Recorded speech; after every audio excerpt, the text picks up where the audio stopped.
So at the age of 38, I quit a high-paying job at an investment company to move up to Vermont and start a farm.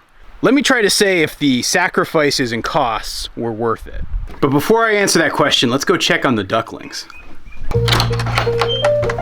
Hey, ducklings.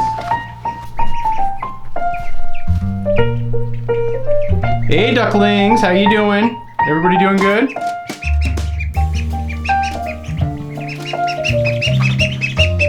You're getting so much bigger.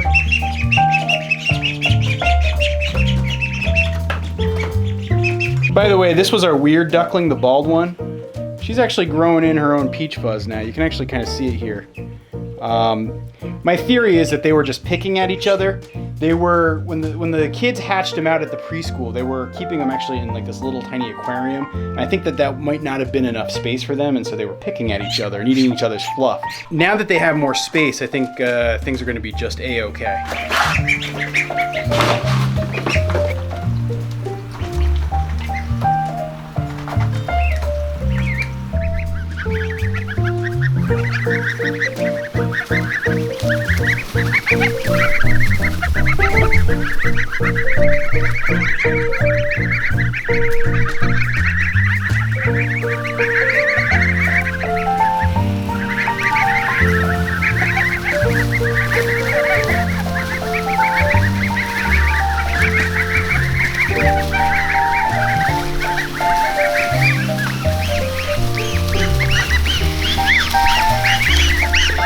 These guys are officially geese now, I feel like.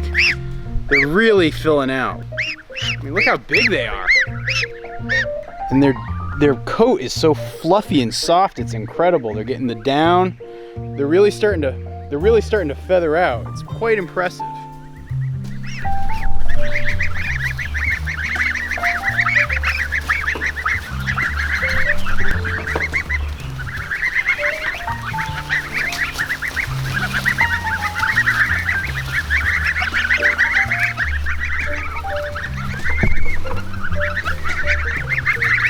Hey, geeslings!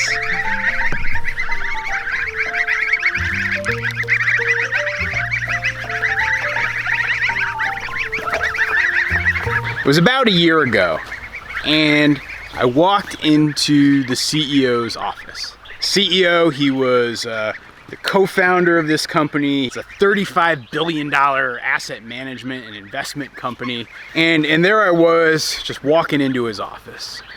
The guy was my boss. I had been working at the company for about 4 years as the chief marketing officer there. And I was walking in and I was nervous. I had this like nervous pit in my stomach. It wasn't nervous like I was dreading something or scared. It was nervous like I was sort of giddy or anxious and just waiting for my moment. You see, because I was walking into that CEO's office to quit. So I looked the CEO dead in the eyes and said, I need to resign. His jaw seemed to drop and almost smack the big wooden desk that he had. He was stunned. You're quitting? He asked me. And then he asked me why. So I told him that I was leaving my job to go move to an abandoned farm in northern Vermont and try to raise ducks. And with that, I'm pretty sure I blew his mind. What?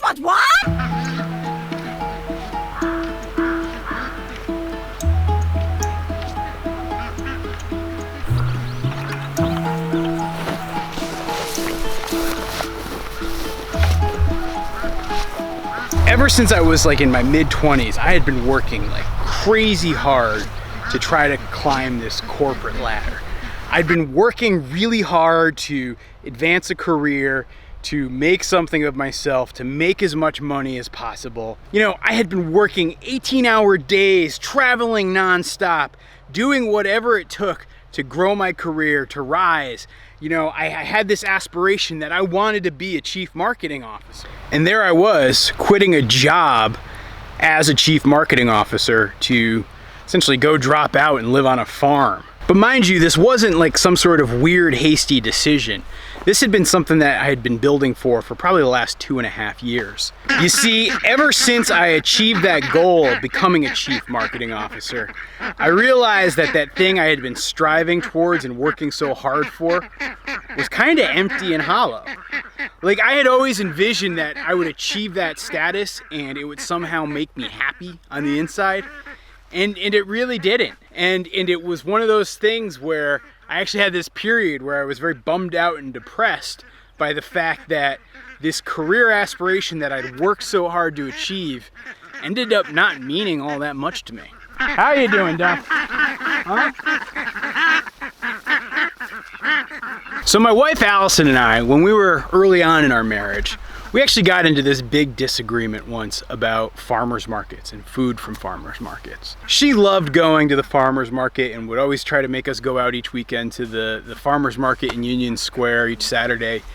And I kind of always said, gosh, this is like one big ripoff. You know, these guys are saying it's all organic and it's all better for you, but all this food is just the same as the chicken breast that I get at Key Foods. Key Food, New Yorkers are bang, yeah! And Allison really challenged me in my views on things. And she actually pushed me to do some research. And I'm the type of person that when I get something in my brain that I want to research, I like jump headlong right into the rabbit hole. Like, I go all in on that stuff. Pepe Sylvia, I look in the mail, well, this whole box is Pepe Sylvia! So I say to myself, I gotta find this guy. And when I did that, I actually discovered some things. I became the three-eyed raven. Oh. I started reading books by people like Elliot Coleman and Joel Salatin. I started learning about the small farm movement. I started trying to understand agriculture. I discovered things like permaculture, and it totally shifted my perspective on the world. I started growing tomatoes on the rooftop of our Brooklyn apartment, and then ultimately when we moved to Washington, D.C., I ripped up our front lawn and put in garden beds, trying to grow as much of our food as possible. That process nurtured this little dream inside of me of one day starting my own farm.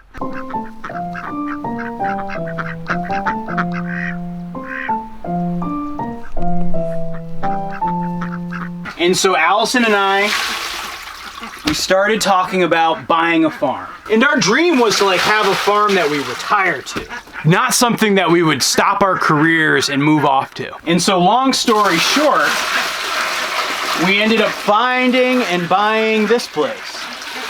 And we absolutely fell in love with it.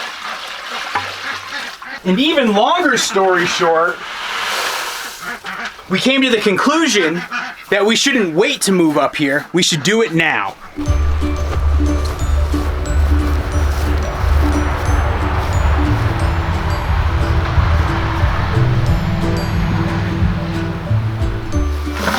So one of the questions we get a lot is if we missed life in the city. And that's a tough one. I really enjoyed living in Brooklyn, New York. I despised living in Washington, D.C. I guess it shows you that not all cities are the same.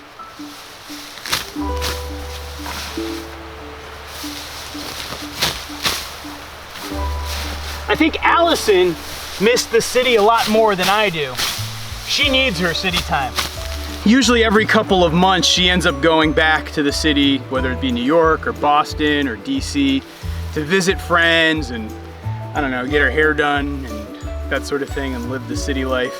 As far as my experience goes, my only complaints are that there's no good Mexican, there's no good sushi, and the movie theaters here have totally missed out on the comfy seat 3D IMAX revolution of movies, and so the experience of movie theaters is just kind of crappy. But other than that, I am really enjoying the simple, rural existence.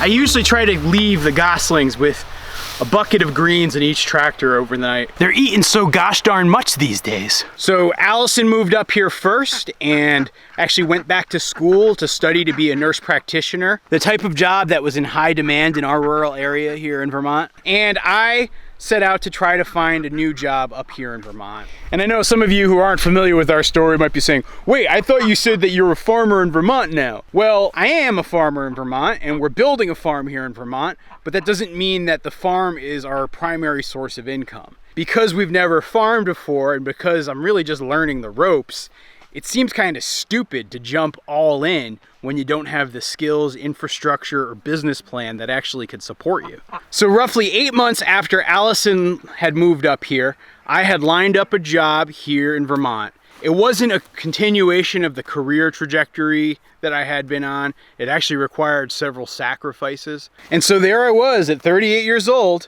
quitting this job to move up to the farm. And now, a year later, a year after the fact, after moving up here to start the farm and be here with Allison and be here full time, and we now have a whole bunch of ducks, and we have a whole bunch of geese, and we have a whole bunch of trees. You know, it's been great. And look, this is by no means to say that any of this has been easy. In fact, this has been one of the toughest years of my life, too. I've had animals die because of illness. I've had animals die because of predator attack. I've had trees die left and right. I've been struggling to figure out a way to fix this giant barn. I have barely turned a profit with the farm itself. But while it's challenging, it's also a whole lot of fun. I'm pushing myself well beyond my comfort zone, and I'm growing as a person. If I had waited 20 years to retire to a farm and do this, none of this would have ever happened, and I wouldn't be able to hone and refine the skills like I'm able to do right now when I'm healthy and able-bodied and strong. Good night, geese. Good night, geese. Good night, geese. Good night, geese. Good night, geese. Come on. Come on. Good night, geese. Good night, geese. Come on. You guys going to your second house. Come on. Good night, geese. Come on. Good night, geese.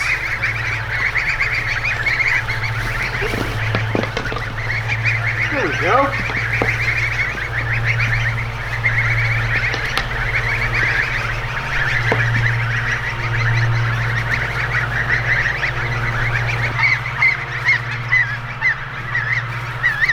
My ratio's off. I'm trying to keep them balanced based on size and number between the two chicken tractors.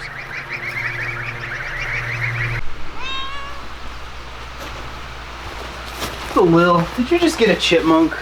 Oh boy, you did. Hmm?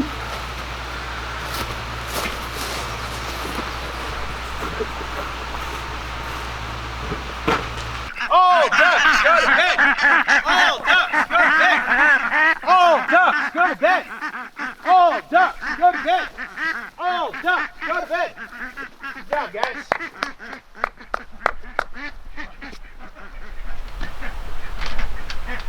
So to answer that question, was it worth it to quit that job and move out here to our farm? 100% yes, absolutely no doubt. I hope you guys enjoyed the video. There's some links down below if you want to buy this t-shirt. It's pretty cool if you ask me.